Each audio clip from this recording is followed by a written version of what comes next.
누가복음 18장에는 예수님과 관원의 이야기가 나옵니다. 이 관원이 예수님께 와서 구원을 어떻게 받을 수 있는가에 대해서 질문했죠. 예수님께서 평상시에 하시던 말씀과 다른 말씀을 하셨어요. 예수님이 내 믿음이 너를 구원하였다, 이런 말씀을 주로 하셨는데 이날은 이렇게 말씀하시는 거예요. 십계명을 다 지켰느냐? 네, 제가 어려서부터 다 지켰습니다. 근데 그 다음 말씀이 중요합니다. 내 있는 재산을 팔아서 가난한 자들에게 나눠주고 나서 나에게 오라, 이렇게 말씀하셨어요. 이 관원은 굉장히 큰 부자였습니다. 실망하고 어려워하면서 결국 돌아가 버렸어요. 그러니까 이 관원은 구원을 얻지 못했습니다. 자, 또 하나 얘기를 하면은 그 다음 장에 누가복음 19장에는 삭개오의 이야기가 나오는데, 삭개오는 세리로서 사람들의 지탄을 받고 있던 사람이었습니다. 늘 그는 외로웠고 혼자였어요. 돈은 많았지만 사람이 없었습니다. 그는 늘 그런 것에 대해서 힘들어했는데 어느 날 예수님이 그 마을에 오신다는 이야기를 듣고 뽕나무 위에 올라갔습니다. 예수님과 눈이 마주쳤어요. 삭개오야, 내려오라. 내가 오늘 너희 집에서 유하여야 하겠다. 너무 기뻤습니다. 그래서 정성을 다해서 예수님을 섬겼죠. 그리고 나서 삭개오의 태도를 한번 보십시오. 자기 재산의 반을 팔아서 가난한 자에게 나눠줬습니다. 그리고 약속을 했습니다. 만일 내가 토색한 자가 있으면, 토색이라고 하는 것은 겁을 줘서 돈을 빼앗았다, 뭐 그런 뜻이에요. 그런 경우가 있으면 내가 4배를 갚겠습니다. 자, 이 두 이야기를 우리는 비교해 봐야 합니다. 관리는 구원을 얻지 못했고 삭개오는 구원을 얻었습니다. 그리고 관리는 하나님께 드리지 않았고 삭개오는 하나님께 드렸습니다. 왜냐하면 가난한 자들에게 나눠준 것이나 이런 것들은 다 하나님께 드린 것이기 때문이죠. 여기에서 우리는 하나님께 드리는 것이 뭔가 하나님과의 깊은 교제와 관계 속에 아주 중요하구나, 이런 생각을 하게 되죠. 그리고 그것은 구원으로 이르는 디딤돌이 되는구나, 이런 이야기를 우리가 생각해 볼 수 있습니다. 그래서 저는 정말 그런가? 그럼 성경에 그런 이야기들이 또 있나? 찾아봤습니다. 너무너무 많았어요. 여러분, 사르밧 과부의 이야기를 우린 잘 알고 있습니다. 정말 먹을 것이 없어가지고 아들이랑 먹고 이제 죽겠다, 조금 남은 밀가루랑 조금 남은 기름을 갖고 있었는데 엘리야가 그것을 나를 공개하라는 거예요. 이 과부가 참 기도 안 막혔을 거예요. 이제 뭐 자기 먹을 것도 없고 이거 먹고 죽으려고 그러는데 그거를 자기를 섬기라고 하니 이게 말이 되는가? 근데 그 사이에 어떤 영적인 감동이 있었고 변화가 있었을 것입니다.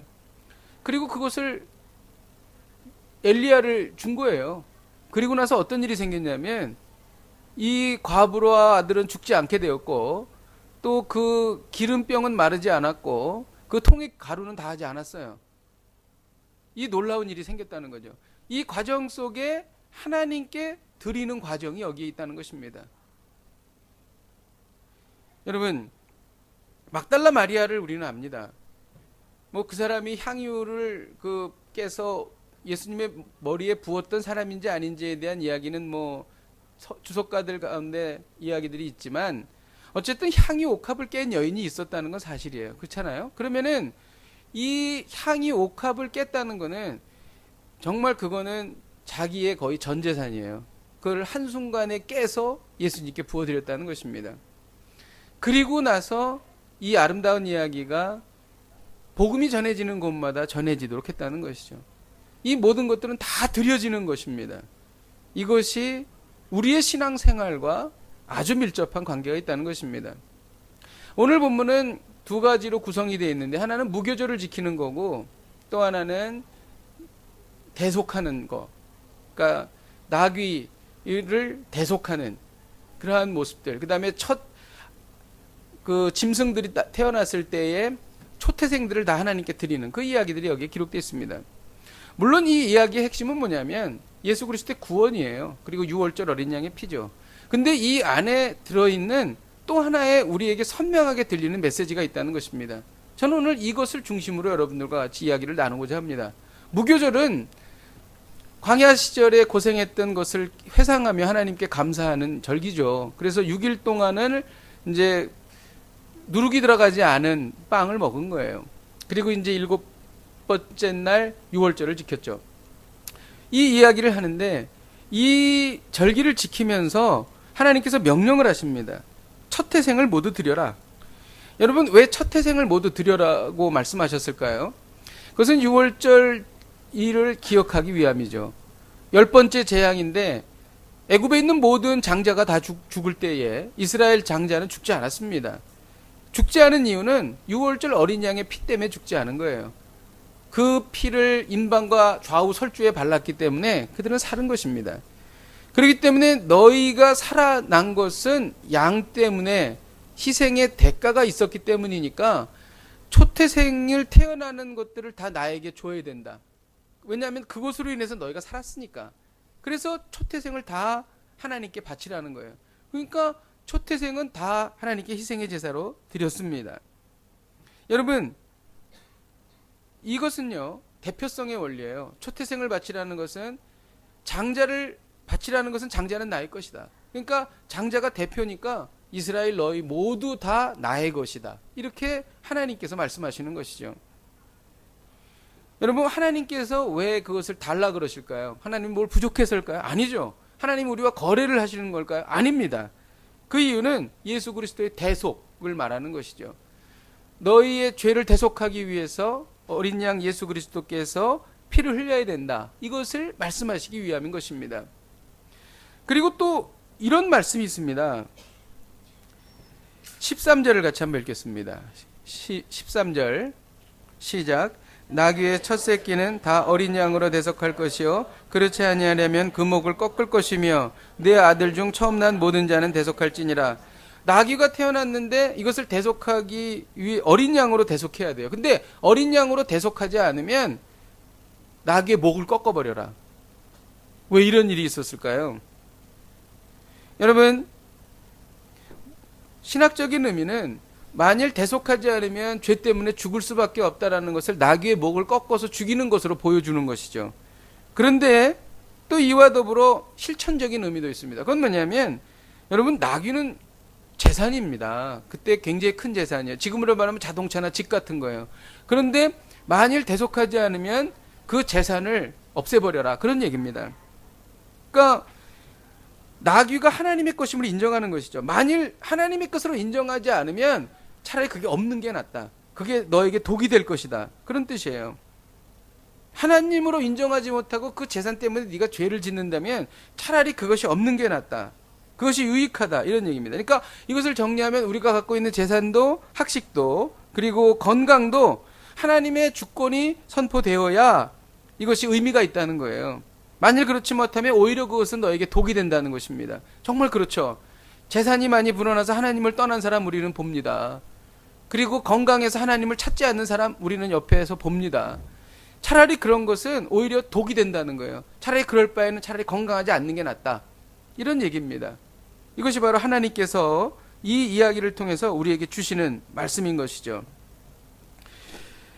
여러분, 11조는 우리가 아주 오래전부터 구약시대부터 있었던 일이에요.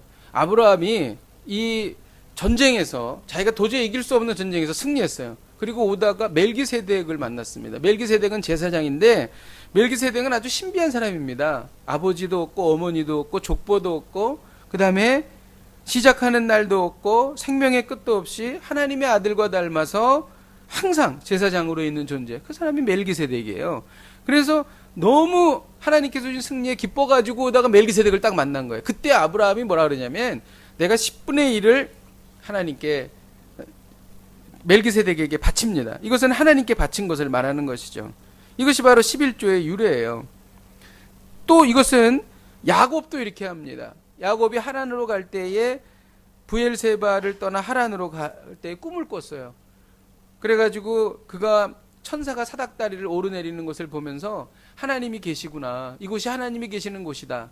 그리고 하나님께 저를 안전하게 잘 이곳으로 돌아오게 해주시기를 바랍니다. 그러면서 하나님 앞에 서원한 게 10분의 1을 하나님께 드리기로 약속을 하지요. 그리고 하나님께서는 그 약속을 지키셔서 안전하게 돌아오게 했습니다. 레위기와 신명기에도 하나님께서는 11조를 드리라고 분명히 말씀하고 있습니다. 말라기 3장 10절은 우리가 너무 잘 아는 것입니다. 같이 한번 읽겠습니다. 시작. 만군의 여호와가 이르노라 너희가 온전한 11조를 창고에 들여 나의 집에 양식에 있게 하고 그것으로 나를 시험하여 내가 하늘 문을 열고 너희에게 복을 쌓을 곳이 없도록 붙지 아니하나 보라. 여러분, 우리는 그런 갈등을 할 때가 있어요. 선교헌금이 먼저인가 11조가 먼저인가. 저는 11조가 먼저라고 여러분에게 말씀드립니다. 여기에 보면 온전한 11조를 드리면 하늘 문을 열고 복을 쌓을 곳이 없을 정도로 주님을 시험하여 보라 이렇게 말하고 있습니다. 여러분, 교회가 있어야 선교하지 않습니까? 그렇다 그러면 우선순위는 11조가 먼저고요.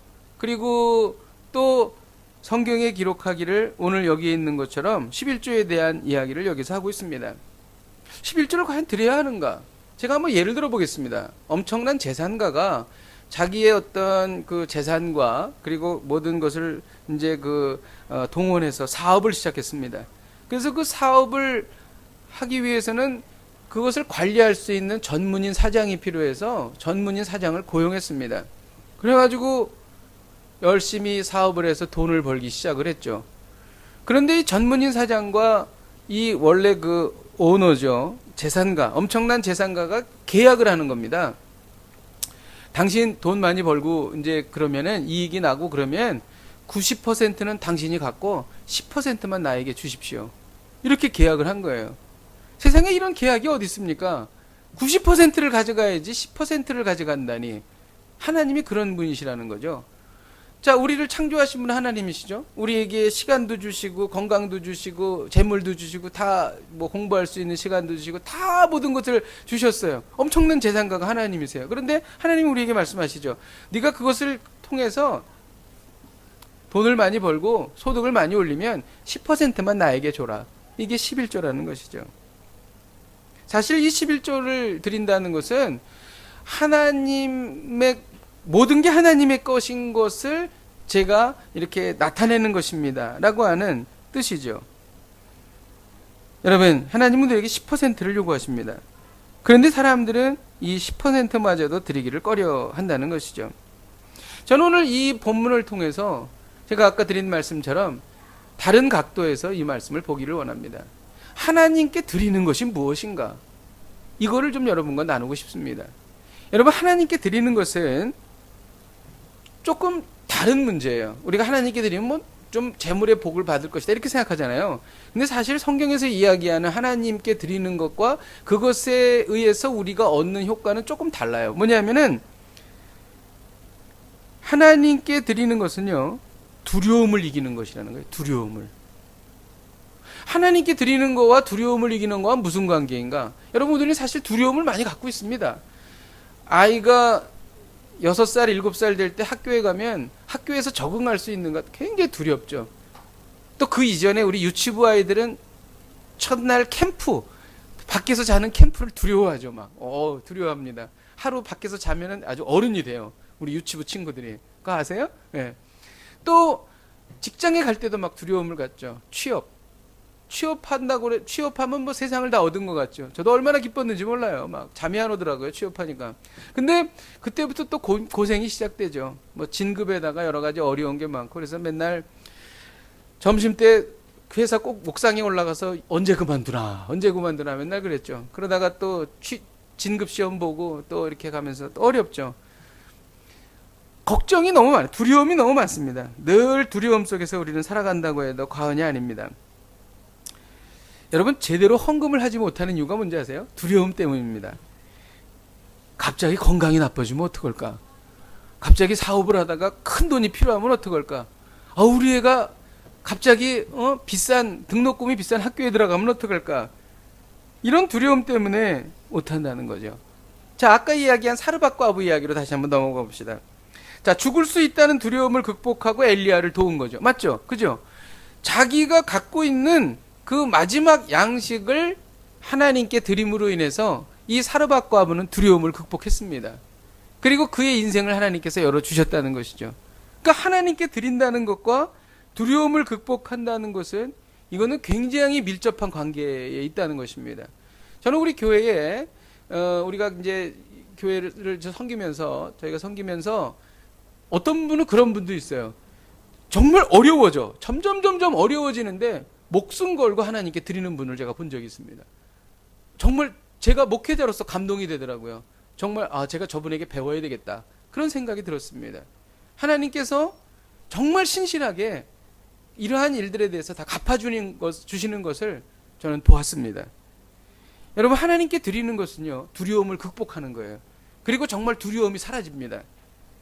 이 놀라운 경험을 하시길 주님의 이름으로 축복드립니다. 그 다음에 하나님께 드리는 것은요, 하나님의 주권을 선포하는 겁니다. 2절을 같이 한번 읽도록 하겠습니다. 시작. 이스라엘 자손 중에서 사람이나 짐승을 막론하고 태에서 처음 난 모든 것은 다 거룩히 구별하여 내게 돌리라. 이는 내 것이니라 하시니라. 내게 돌리라. 이것은 왜 그런 걸까요? 하나님에게 주권이 있습니다 라는 것을 선포하는 것이죠. 주인의 권리는 소유권이에요. 모든 것은 다 하나님의 것입니다. 물질도 생명도 다 하나님의 것입니다. 하나님의 것이지 않은 것이 하나도 없어요. 이것을 인정하는 태도, 하나님의 주권을 인정하는 행위, 그것이 바로 하나님께 드리는 것이라는 것입니다. 사실 아까도 말씀드렸지만 하나님이 뭐 부족한 게 있으신가요? 그렇지 않죠. 그런데 우리의 마음을 표현할 수 있는 좋은 방법, 이것이 바로 하나님께 드리는 것이라는 겁니다. 물론 여기에는 물질을 드리는 것도 있지만 자기의 재능을 드리는 것도 있고 시간을 드리는 것도 있고 정성을 드리는 것도 있어요. 관심을 드리는 것도 있습니다. 종합적인 의미로 드리는 것을 말하는 것입니다. 그런데 어쨌든 하나님의 주권을 인정하지 않는 사람은 하나님 앞에 인색합니다. 분명합니다. 하나님의 주권을 인정하는 사람은 반드시 하나님께 드린다는 것이죠. 그러므로 헌금은 하나님의 주권을 선포하는 것이다, 이렇게 말할 수 있습니다. 마가복음 12장에는 포도원 농부의 비유가 나옵니다. 포도원 농부는 악한 자들이죠. 주인이 울타리를 두르고 포도를 다 심고 관리를 시켰는데 해가 지날 때마다 사람을 보내서 그 일부 수익을 달라고 이야기를 했는데 그때마다 쫓아버리고 이랬어요. 그러다 나중에 아들을 보냈습니다. 아들을 보내면 주겠지. 그런데 아들은 죽여버렸어요. 그 이유가 뭔지 아세요? 이 아들을 죽여버리자. 그러면은 이 포도원이 우리 거가 될 거야. 이렇게 된 거죠. 이 모든 것의 핵심적인 원인이 뭔지 아세요? 주권을 인정하지 않은 거예요. 그죠? 그 농장 주인의 주권을 인정하지 않은 거예요. 역시 마찬가지인 것이죠. 하나님의 주권을 인정하지 않으면 우리가 하나님께 드리지 않는다라고 하는 것입니다. 그리고 하나님께 드리는 것은 하나님의 나라를 이루어가는 것입니다. 하나님의 나라. 자, 우리가 하나님의 나라를 이루어가는데 가장 큰 장애 요인이 있다면 저는 주저하지 않고 이기심이라고 생각합니다. 이기심 때문에 우리는 하나님의 나라를 이루어가지 않습니다. 내 것을 움켜쥐려고 하는 이기심, 이 이기심 때문에 관계가 깨집니다. 이 이기심 때문에 우리는 행복을 잃어버리죠. 이 이기심 때문에 우리는 십자가에 예수님을 못 박은 것입니다. 여러분, 우리가 살고 있는 이 중국에서 이기심이 사라진다면 여기는 정말 아름다운 나라가 될 거예요. 여러분, 길거리에서 그리고 엘리베이터를 탈 때 그리고 운전할 때 우리가 늘 인상을 쓰는 그러한 이유가 다 뭐예요? 다 이기심이에요. 자기만 먼저 가겠다고. 요즘은 얼마나 정말 운전할 때마다 더 두려운지 모르겠어요. 자전거가 왜 그렇게 많은지. 출퇴근 시간에는 정말 자전거가 4방이 아니라 8방에서 옵니다. 정말 정신이 하나도 없어요. 예. 이거 어떻게 해야 되나. 근데 그러한 것들, 그리고 그 차들, 그리고 비켜주지 않는 그러한 모습들, 다 이기심이죠. 근데 중국에서 이기심이 사라졌다. 야, 그럼 이 나라는 정말 대단한 나라가 될 거예요. 그죠? 여러분, 근데 이것이 어디 이런 거 질서뿐의 이야기겠습니까? 우리의 삶의 모든 부분이다. 그런 것이죠. 여러분, 우리가 하나님께 드리지 못하는 이유가 뭔지 아세요? 이기심 때문인 것입니다. 그래서 물질은요, 종종 하나님께 나아가는 마지막 관문이 되기도 합니다. 내 보물이 있는 곳에 내 마음이 있다. 그렇죠. 사랑하는 사람에게 자기의 좋은 것을 당연히 드리겠죠. 내가 사랑하는 하나님, 그리고 나의 주인이신 하나님, 우리가 하나님께 사랑을 표현할 수 있는 방법이 있다면 그것은 드리는 겁니다. 물질로 드리든 시간으로 드리든 정성으로 드리든 드리는 거라는 것이죠. 자, 그러면 우리가 어떻게 드려야 할까? 성경적으로 한번 말씀드리겠습니다. 고린도후서 9장 6절에서 7절을 같이 읽겠습니다. 시작. 이것이 곧 적게 심는 자는 적게 거두고 많이 심는 자는 많이 거둔다 하는 말이로다. 각각 그 마음에 정한 대로 할 것이요 인색함으로 억지로 하지 말지니 하나님은 즐겨내는 자를 사랑하시느니라. 자, 두 가지 원칙이 나옵니다. 하나는 뭐냐면 그 마음에 정한 대로 할 것이요. 이것은 뭐냐면 믿음의 분량대로 하라는 것입니다. 믿음이 없는데 11조를 드릴 수 있는 믿음이 없으면 드리지 마세요. 말아야 합니다. 그렇잖아요. 믿음이 거기까지 안 갔으니까. 그런데 믿음이 그만큼 드릴 수 있는 믿음이라면 그렇게 드려야 한다는 것이죠. 즉 이것은 뭐냐면 하나님께서 우리의 마음에 주신 대로 하는 것이죠. 그리고 또 하나는 뭐냐면 즐겁게입니다. 즐겁게. 기쁨으로 하는 거죠. 아, 이걸 드려야 될까 말아야 될까, 미다리 아빠처럼 줄까 말까 이러지 말고 정말 기쁜 마음으로 하나님께 드리라는 것이죠. 하나님은 그 즐겁게 드리는 그 예물을 하나님께서는 받으신다는 것이죠. 하나님은 헌금을 강요하는 욕심쟁이가 아니에요.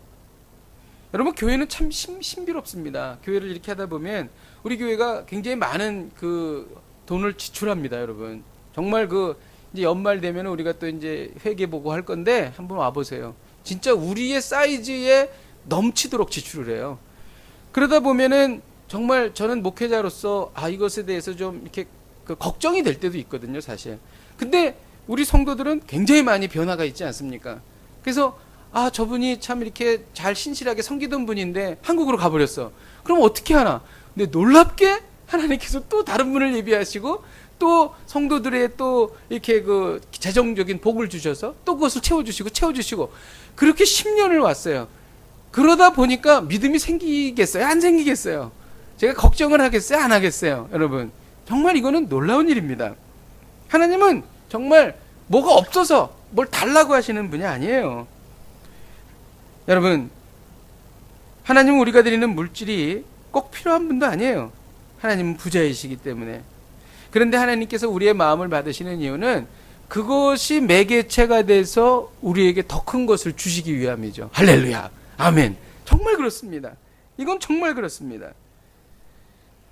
그리고 하나님께서는 절대 많고 적음의 의미를 두지 않으세요. 잘 아시죠? 중심을 보시는 것입니다. 그래서 그 과부의 랩돈을 귀하게 보셨다는 것이죠. 그래서 그 제사를 드릴 때도 가난한 사람들에게는 비싼 양을 잡지 말라 그랬어요.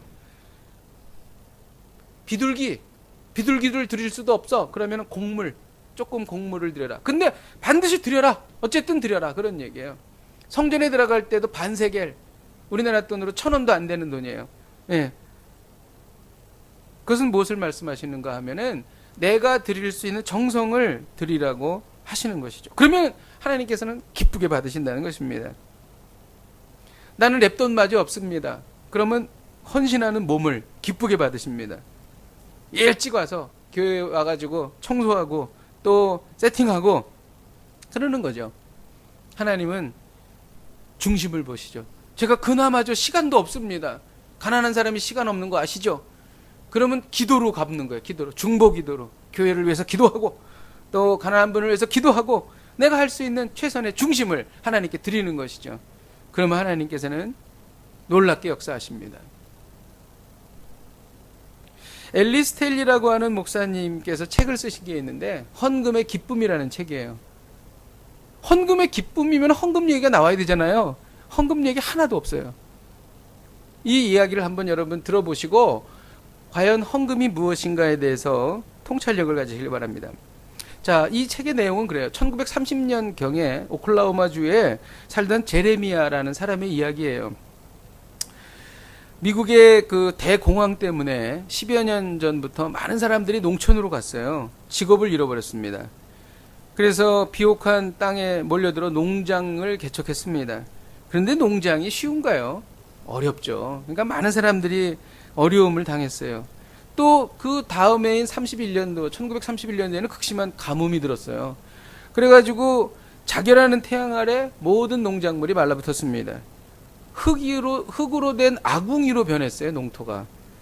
그래서 어떤 기자가 그 오클라호마주를 지나가면서 이렇게 말했죠. 이거는 거대한 먼지 구덩이다. 여긴 농촌이 아니다. 이렇게 말했어요. 그럼에도 불구하고 제레미야는 씨를 뿌릴 때마다 한 달 자신의 월급에 해당하는 씨앗을 밭에 뿌렸습니다. 그런데 뿌릴 때마다 이 씨는 썩거나 씨가 자라지 못한 거예요. 비가 오지 않아서. 이 일을 무려 5년을 했습니다. 5년. 5년 동안 한 푼의 수입을 얻지 못했어요. 그리고 이제 더 이상 감당할 게 없었어요. 이제 자기가 거의 이제 재산이 없게 됐죠. 돈이 없는 거예요. 제레미야는 만약 용기를 내어 작물을 심는다면 또다시 싹 쓸어가 버리면 어떡하나 이렇게 염려했어요. 그리고 이제 마지막 남은 얼마 되지 않은 그러한 그 씨앗 주머니, 소중한 씨앗 주머니를 바라본 거예요. 내가 이 씨앗을 또 심어야 하나? 아니면 이것을 그냥 더 가지고 있다가 기회를 더 봐야 되나? 막 갈등을 하는 거예요. 그러다가 그가 믿음을 갖고 그래도 뿌리자. 그래가지고 밖에 나가서 그 소중한 씨앗 주머니를 또 씨앗을 뿌리기 시작했습니다. 그 무렵에 정말 많은 사람들이 다 다시 도시로 돌아갔어요. 그리고 씨앗을 뿌리지 않았습니다. 그의 오랜 친구들도 땅을 버리고 캘리포니아로 일자리를 구하러 떠났습니다. 하지만 제레미야와 일부 농부들은 한 번 더 쟁기를 잡기로 결심했습니다. 그리고 용기를 내어 희망을 가지고 모든 씨앗이야 다 땅에 뿌렸습니다. 거센 바람을 맞으며 들판에서 힘겹게 씨를 뿌린 것입니다. 6개월 후에 제레미야는 아침 햇살을 맞으며 오래된 참나무 흔들의자에 앉아 있었습니다. 그 앞에는 황금빛으로 반짝이는 끝없는 밀밭이 보였습니다. 그에게는 풍년의 기쁨과 설레임이 마음에 가득 차올랐습니다. 그날이 바로 추수하는 날이었습니다. 그러나 먼지 폭풍의 위협에 위축되어 씨를 뿌리지 않았던 사람에게는 소출 없는 밭과 빈손만 남았습니다. 제레미야는 깊은 숨을 들이쉬며 마치 면류관을 쓰듯이 자신의 가죽 모자를 자기의 눈썹까지 눌러 썼습니다. 지평선 위에 가득 채운 황금 물결이 그의 가슴 속으로 밀려 들어왔습니다. 6개월 전에 있었던 그 초조함, 두려움은 어디에도 찾아볼 수가 없었습니다. 왜냐하면 그는 6개월 전에 씨앗을 뿌렸기 때문이죠. 씨앗을 뿌리지 않으면 아무것도 거둘 수 없습니다. 이렇게 책은 끝나요. 아무런 헌금에 대한 이야기가 안 나와요. 근데 헌금의 기쁨이에요, 이게. 여러분, 한번 이 이야기를 한번 곱씹어서 잘 생각해 보시기를 바랍니다. 하나님께 드리는 것은 씨앗을 뿌리는 것입니다. 하나님께 드리는 것은 우리의 두려움을 극복하는 것입니다. 하나님께 드리는 것은 하나님의 주권을 선포하는 것입니다. 또한 하나님께 드리는 것은 하나님의 나라를 이루어가는 것입니다. 저는 말씀을 준비하면서 배운 것이 있습니다. 1절에 보면 처음 난 모든 것은 다 거룩히 구별하여 내게 돌리라 이렇게 말합니다. 자, 이 이야기는요 좀 심각한 이야기입니다. 왜 그러냐면 애굽에서 방금 나온 거예요. 지금 방금 나와서 광야로 갑니다. 그리고 애굽에서 가축 데리고 왔고 뭐 먹을 것이 정말 가지고 나온 게 없어요, 별로. 그런데 하나님께서 명령하십니다. 너 처음 난 모든 것을 다 거룩히 구별하여 내게 돌리라. 이거는 초태생을 죽여서 제사로 바쳐라, 그런 얘기입니다. 언제 가나안 땅에 도착해야 될지 몰라요. 광야에는 먹을 양식도 물도 없습니다. 가급적 양식을 비축해야 돼요. 그런 상황 속에서 양이 새끼를 가지면 얼마나 기쁘겠어요, 그죠? 그리고 나면 얼마나 소중하겠어요. 그거 바치라는 겁니다. 처음 난 모든 가축을 바치라고 하는 거예요. 이거 쉬운 일이겠어요? 쉬운 일 아닙니다. 그 이유는 역시 애굽의 초태생의 장자들과 초태생이 죽을 때에 이스라엘이 구원받았기 때문에 하나님께서 그렇게 하라고 말씀하신 것이죠. 그런데 이스라엘 공동체는 실질적으로 그것을 바침으로 인해서 부족과 결핍이 생길 수밖에 없었어요. 마치 아까 그 제레미야가 씨앗을 뿌린 거와 마찬가지죠. 여기에는 하나님의 뜻이 있습니다. 하나님의 숨은 의미는 부족한 가운데로 우리를 인도한다는 거예요. 이 부족함은 특별히 하나님께 드려서 부족하게 된 것을 말하는 것입니다. 여러분들 중에서도 내가 11조를 내서 실질적으로 생활이 어려워진 분이 분명히 계실 거예요. 그 부족함, 여기 그 말하는 거예요. 여러분, 하나님의 백성들에게는 처음부터 풍족한 것은 좋지 않습니다. 왜냐하면 하나님이 아닌 다른 것에 집중하기 때문이죠. 풍족하면 교만해집니다. 하나님의 백성들은 부족한 것이 풍족한 것보다 더 좋습니다. 왜냐하면 하나님의 백성들은 부족할 때 하나님께 매달립니다. 그러면 하나님이 응답하세요. 그러면 그 부족함보다 훨씬 더 풍족함을 하나님이 허락해 주시죠. 이런 과정을 겪으면서 우리의 믿음이 자라고, 이런 과정을 겪으면서 우상 숭배하지 않게 됩니다. 자, 보세요. 광야 시절에는 만나를 먹었습니다. 만나는요 늘 그 사람들을 힘들게 했어요. 왜냐하면 만나는 하루밖에 못 먹고 다음날 만나가 안 오면 어떡하나 걱정할 수 있었어요. 근데 하루치밖에 안 주셨어요. 그런데 광야 시절에는 우상 숭배를 하지 않았어요. 광야 시절을 거치면서 우상 숭배가 사라진 거 아세요? 물론 우상 숭배를 했죠. 그러나 가나안에 가서는 엄청나게 우상 숭배를 했어요. 그 이유는 뭐냐면은 가나안에 들어가서는 곡식을 저장해 놓고 먹었기 때문이에요. 이때 우상 숭배가 들어왔습니다. 절대적으로 하나님을 의지하지 않았기 때문이죠. 자, 우리는 무엇을 할 수 있습니까? 어려울 때는 절대적으로 하나님을 의지하게 됩니다. 그러나 풍족해지면 내 능력을 의지하게 되죠. 그래서요, 처음에는 뭔가 좀 부족한 게 좋습니다. 이 부족한 것 때문에 하나님께 매달리기 때문이죠. 이 과정을 밟으면서 우리는 겸손해지고 하나님만 의지하게 되는 것입니다. 이것이 좋습니다. 훨씬 좋습니다. 그래서요, 사업을 시작하자마자 힘들어지는 것은 영적으로 유익한 것입니다.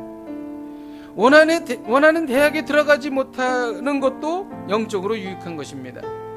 사회 초년생으로서 처음 시작할 때 어느 정도 어려움을 겪는 것도 영적으로 유익한 것입니다. 아주 건강한 것보다 조금 어디가 부실한 것도 영적으로 유익합니다. 왜냐하면 이를 통해서 하나님께 매달리기 때문이죠. 하나님께 매달리면 하나님이 도와주십니다. 자, 여러분 선택하십시오. 처음부터 부유해서 교만해져서 결국 어려워지길 원하십니까? 처음엔 좀 어렵지만 그것으로 인해서 영적으로 충만해지고 하나님과 가까워져서 그 기도를 통해서 하나님께서 주시는 풍족함을 누리기를 원하십니까? 여러분은 어떤 걸 원하십니까? 여러분, 하나님께서 도우시면 우리의 기대를 초월해서 공급해 주십니다. 그러면 우리는 자족해지는 것이죠. 이런 과정을 통한 자족이 가장 좋은 것입니다. 처음 난 모든 것을 내게 돌리라. 이 말씀 속에 이 의미가 숨어 있는 것입니다. 오늘 하나님은 우리에게 말씀하십니다. 하나님의 것은 하나님께 돌려드리라. 준비되셨습니까? 하나님의 것은 하나님께 돌려드리라. 이를 통해 두려움을 이기십시오. 하나님의 주권을 선포하십시오. 하나님의 나라를 이루어 가십시오. 이 놀라운 은혜가 저 여러분에게 있기를 주님의 이름으로 축복드립니다.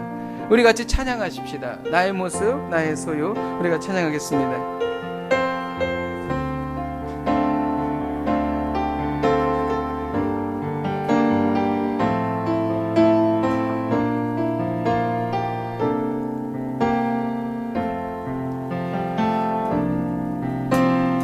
나의 모습,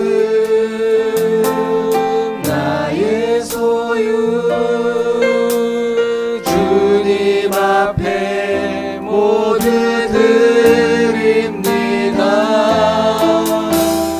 모든 아픔, 모든 기쁨, 내 모든 눈물 받아주소서. 나의 생명을 드리니 주 영광 위하여 사용하소서.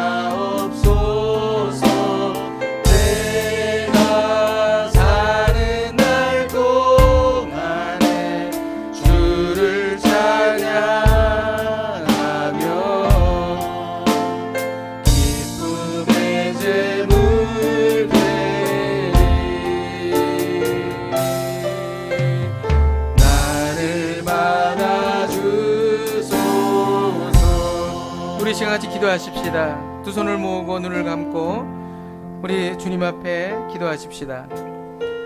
모든 것이 하나님의 것임을 인정하십시다. 하나님의 것은 하나님께 돌려드리겠습니다. 기쁨의 헌신을 통해 두려움을 이기게 하옵소서. 하나님의 주권을 선포하게 하옵소서. 하나님의 나라를 이루어가게 하옵소서. 우리 함께 통성으로 기도하시겠습니다. 하나님 아버지, 저의 모든 것은 하나님의 것임을 인정합니다. 저의 건강, 생명, 삶, 가족, 사역, 또 가지고 있는 것들, 하나님 아버지, 이 모든 것은 하나님의 것입니다. 하나님의 것을 하나님께 돌려드립니다. 하나님 아버지, 기쁨과 헌신을 통해 두려움을 이기게 하여 주옵소서. 기쁨과 헌신을 통해 하나님의 주권을 선포하게 하옵소서. 기쁨과 헌신을 통해 하나님의 나라를 이루게 하여 주시옵소서. 하나님 아버지, 놀라운 일을 하나님 아버지 주 이루어 주셔서 하나님 아버지, 제가 돌려드려야 될 하나님의 것이 무엇인지 알게 하여 주시옵소서. 오 주님, 기쁨의 헌신을 통해 하나님의 나라를 이루기를 원합니다. 기쁨의 헌신을 통해 하나님의 주권을 선포하기를 원합니다. 기쁨의 헌신을 통해 하나님 아버지 두려움을 이기기를 원합니다. 하나님 아버지, 오늘 시간 주 앞에 기도하오니 선하는 역사하여 주시고 하나님 인도하여 주시옵소서. 오 하나님 아버지, 오늘 주님 앞에 기도합니다. 모든 것은 하나님의 것임을 선포합니다. 인정하오니 하나님 아버지 역사하여 주옵소서. 우리 여기서 기도할 때 우리의 부족한 것을 알으십시다. 아니, 우리의 부족한 것을 하나님께 감사하십시다. 이를 위해 하나님께 매달리십시다. 하나님의 도우심을 믿음으로 선포하십시다. 부족함을 통해 하나님께 매달려 풍요를 누리게 하여 주옵소서. 이런 과정을 통해 겸손하게 하여 주시옵소서. 이런 과정을 통해 하나님만 의지하게 하여 주옵소서. 함께 통성으로 기도하시겠습니다. 하나님 아버지, 우리의 부족한 것을 주님 앞에 아뢰옵나이다. 하나님 아버지, 하나님 아버지, 성령의 은혜 기도합니다. 하나님 아버지, 빈자리를 채우는 분들이 필요합니다. 장님들이 필요합니다. 교사들이 필요합니다. 하나님 아버지,